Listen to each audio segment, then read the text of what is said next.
Hey guys, how's it going? It's your boy M.K.S here, back here with another video, and welcome to part one of my Christmas shopping list or general dreams for Celtic, especially in this festive period of time, or whatever you call it. I meant to do this yesterday or last night because it was the 7th. I say for some reason, it's because Celtic, the beginning of Celtic, reminds me of seven. Like, I suppose it does sound a bit like seven. I think I'd love to know what you think as ever, though. And as ever, I'll try and keep this intro short and sweet and get to the point. And I hope people out there, especially fans of football, and in particular fans of Celtic, as well as I suppose Italian football, because I'd love to have a connection between Italian football and Celtic. But I hope to get to that in these videos. But anyway, we'll enjoy these videos, including this one. So without further ado, here are a list of 10 of my ideas or dreams, shopping list, as I say, for Celtic for Christmas and for the future generally, I suppose. So here goes. So number one, I often think of like trying to get a negative out of the way. I imagine it'll be a challenge to get these dreams started, and I suppose unfortunately dreams don't always come true, if they even often do. But one of the negative things I was thinking about is people talk about the Celtic board being very tight, what do you call it, and that kind of thing. So I do worry about that, whether they're going to go and spend the money. If the club gets money, will Peter Lowell and the rest of them pocket the money, or would they spend it on improving players? Obviously, they argue that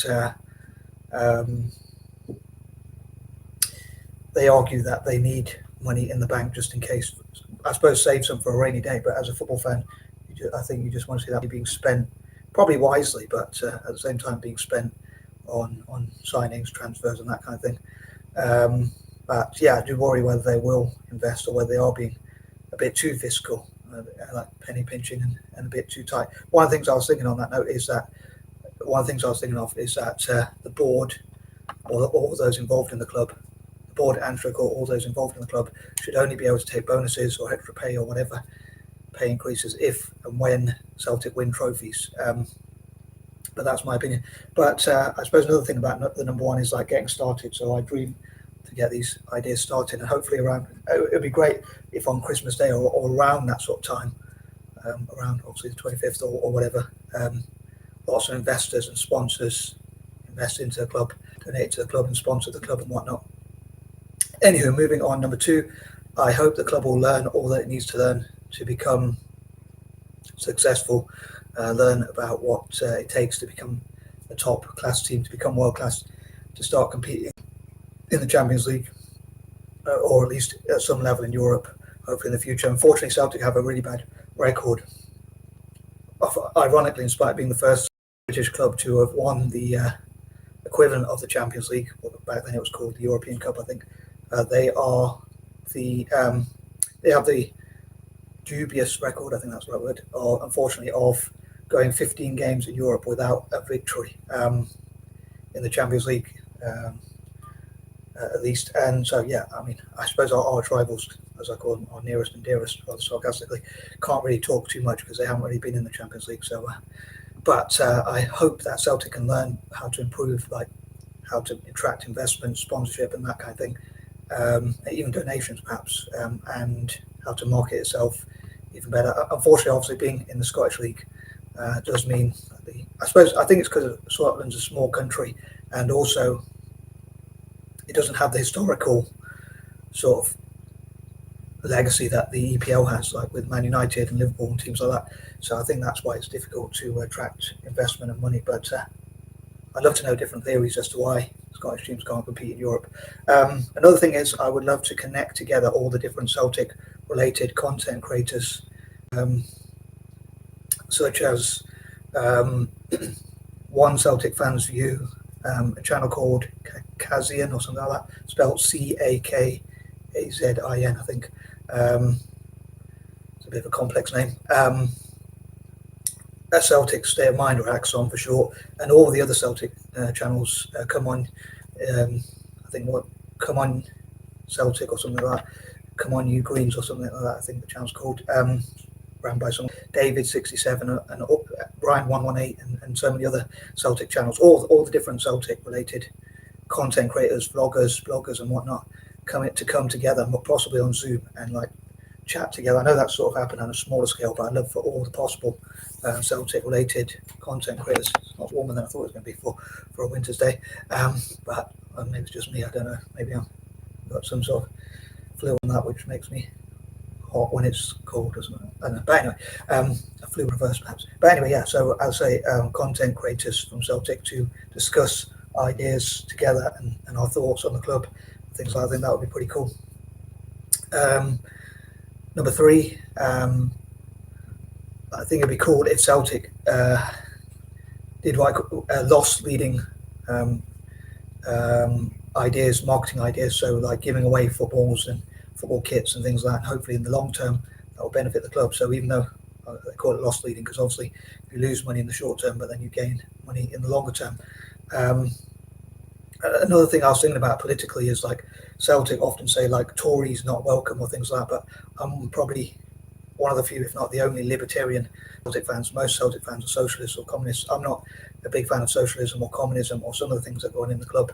I don't like violence, for instance, and I disagree with the IRA chants and things like that. But I support Celtic because I'm an anti-imperialist. So, but I think it's supposed to be a club welcome for all. So I think Tories or whatever, and libertarians like myself, people who are fiscally conservative, people who are a little bit more to the right in some ways, or whatever, should be, and whoever wants to be a Celtic fan, I think should be welcomed with open arms. And not, I don't think we should.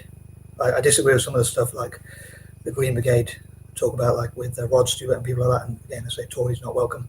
I disagree with that. I think it should be a club welcome to all, including those on the right and the left. I suppose as long as they don't have too extreme views. But I think the club should stick to its Irish roots, but not talk about the IRA or violence or stuff like that. So I disagree with that kind of stuff.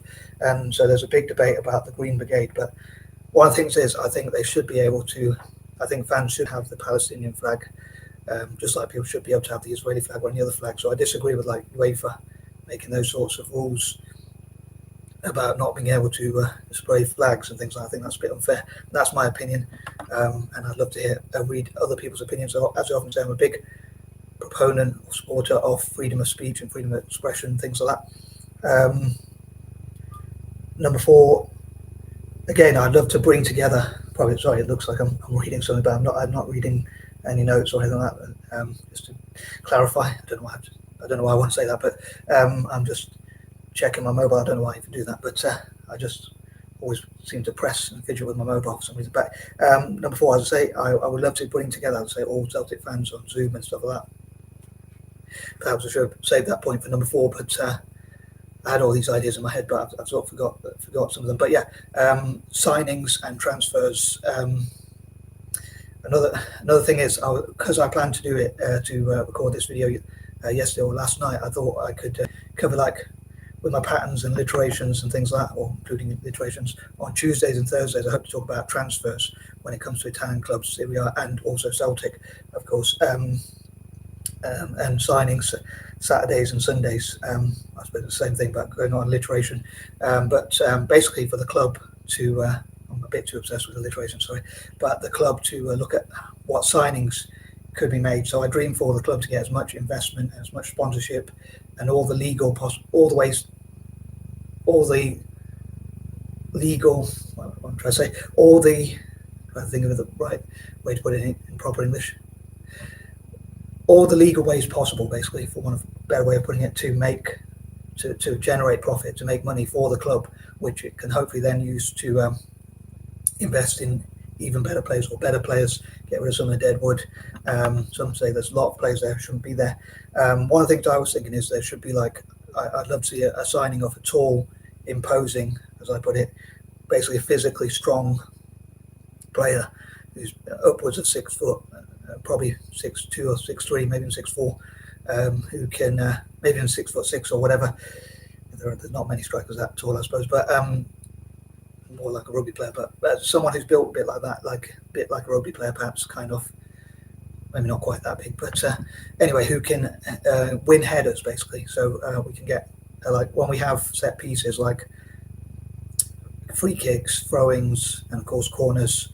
but free kicks and throw-ins near the opposition's, not only in their half but near their goal, or even in their half, someone who can launch long balls into the box, cross the ball into the box, or even someone who has a long throw to get into a striker who's tall, who can either score a lot of headers and stroke, or well, preferably both, score a lot of headers and also knock the ball down to Kyogo, who's a bit more skinny, but he gets into some great positions. So and maybe when he's off form, having someone who's a bit more clinical as well, because he gets into great positions, but he's not always the most clinical. But as ever, I'd love to know what my fellow Celtic fans think on that point as well.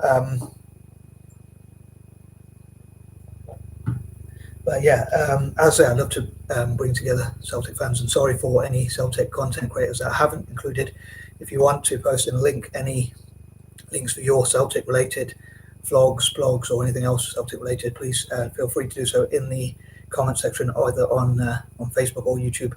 But yeah, so as I say, those great transfers, as good a transfers as possible. So if the club gets more money, I'd love to see more transfers. Peter Lowell, who some call Peter Lywell, and Peter Paidwell and things like that, who's not popular amongst many Celtic fans, says that we need money in the bank in case of a rainy day. In case of a rainy day, as I say, but I wonder. Like, I think for this, let's say, for the sale of Jota, the 20 million or whatever it was that Jota got going to Al Hilal, or whatever they're called. No disrespect to them, I forget the name. I'm bad at pronouncing English names, let alone overseas names. But Al Hilal, or whatever they're called, sorry. But yeah, that 26 million I think should be reinvested. At least one or two, like maybe decent strikers or something, should be bought. But I'd love to know what areas my fellow Celtic fans think should be improved upon. But again, I think getting crosses into the box and even long balls into the box sometimes when we're under pressure in Scotland or in Europe, I think would be pretty cool. Maybe that's something that Celtic is missing. Again, I'd love to know what Celtic fans think. Is that a good sort of signing that you'd like to see, like someone who can, as I say, score lots of headed goals, and also even if he can't score, can set up other players by knocking the ball down to them from crosses and things like that. Maybe we miss that height. Even though I don't get to watch many of the games, I hear from other Celtic fans like we miss that height and stuff like that. So I'd love to know what you think about that. Number 5, as I'd love to see Celtic win as many trophies as possible. But again, I'd love to hear what other Celtic fans think. What sort of signings would you like to see? I know a lot of Celtic fans want to see a different keeper, but I'd love to see Celtic have the best possible goalkeepers, including on the bench. Obviously, only one of them will be on the pitch at that time, but in terms of on the bench as well, and defence midfielders and strikers, with all due respect to the players who are playing at the moment. But yeah, seeing upgrades, basically as good as possible. And I'd love to hear again from fellow Celtic fans, like what would be on your Christmas shopping list for Celtic specifically, let's say, and what areas do the club need strengthening? Sorry, whether that's the goalkeeper, defenders, midfielders, or strikers. What players do you think we should get rid of, and what ones do you think we should keep, and that kind of thing. Number 6, I'd love to see Celtic have a partnership with Italian teams and learn from each other, and including on how to attract investment and sponsorship and that kind of thing. Whenever I mention one, I normally mention the other. So a lot of time when I mention about Italian football, I talk about having a partnership with Celtic as well. So again, what they could learn from each other, how they could benefit together, train together, and things like that. Number 7, I'd love to see how the club could connect with the fans, and also the club having 7-a-side pitches. Again, if there's lots of investors, sponsors, and companies, organisations which support like spaces and places for sport for young Glaswegians and things like that. I'd love to see Celtic work with the SNP and other Celtic political parties, especially in Glasgow. I hope to come to this in more detail later, but to talk about like investing in 7-a-side football pitches and improving young people's diets and things like that, helping young people to stay out of trouble, like to stay out of crime and things like that, of course, and that kind of thing. Of course, what I mean by staying out of trouble. Even those at risk of being excluded and stuff like that. So it's quite a deprived area of the UK. So it would be cool to see them getting support to so Celtic could work with like local politicians and whatnot, and like develop football in the community to help people with disadvantages to get into football and hopefully stay out of trouble. Obviously, it's something to do and that kind of thing. Number 8, I'd love for people from the 8 Celtic nations, or as I would call them, 8 Celtic countries, due to my alliterations again, to as many of them as possible to support Celtic, maybe even those who are not even into football, to support Celtic for political reasons. So I'll say the 8 Celtic countries, I can't quite remember them all, but I'd love for as many citizens from those countries of all ages, both genders, and all sorts of backgrounds, even, as I say, even those who are not into football, to support Celtic, just again for political reasons. For Celts to be united for Celtic, even just the name Celtic is like could be representative of the Celtic world, and that kind of thing. Number 9, I'd love to see how the club could connect with the fans, and all those involved in the club could connect. So the fans, owners, co-owners, investors, shareholders, equity holders, of which I dream for them there to be as many investors as possible. Having a small share each in the club, which is another thing I think about politics. Like, I think there was a Conservative, or as they say, Tories, a Tory who was involved in the club, and a lot of people in the club seemed to, a lot of people hated on the guy, and possibly for that reason, which I think is a bit of a shame. I think we should welcome all investment and sponsorship, anything that can benefit the club financially and that kind of thing, in my opinion. And that's a controversial opinion, but to hear what other Celtic fans think. And I'd love to make lots of different groups as well, like poets for Celtic, artists for Celtic, writers for Celtic, and all that kind of thing. And I'd love also for the club to talk about its 5 to 10 year plans and vision for the future, like what it hopes to do, how it hopes to compete not only in Scotland but improve performances in Europe and things like that. But I'd love to know, again, from Celtic fans, like how important do you think it is, like in European games and things like that, Champions Leagues, or at least the Europa League. I'd love to see Celtic win a Conference League, and then a Europa League, and then a Champions League in the future, or even the UEFA Super Cup, or even a World Club Cup, and that kind of thing in the future, or all 5 of those European and international trophies. I think that'd be pretty awesome in the next 5 to 10 years or so. But I'd love to know what people think about the possibilities of that happening. At the moment, it doesn't look very likely, but with more investment and improvements, I know Celtic fans are a bit split on this. Like, some would not want to see investors like the Man City owners, but if they learn from Man City, like the pitfalls to avoid and make sure they don't fall foul of FFP, obviously financial fair play and that kind of thing, and they do so legally, and they make sure they operate within the rules, so the club doesn't get fines, points deductions, or any horrible stuff like that happening to us.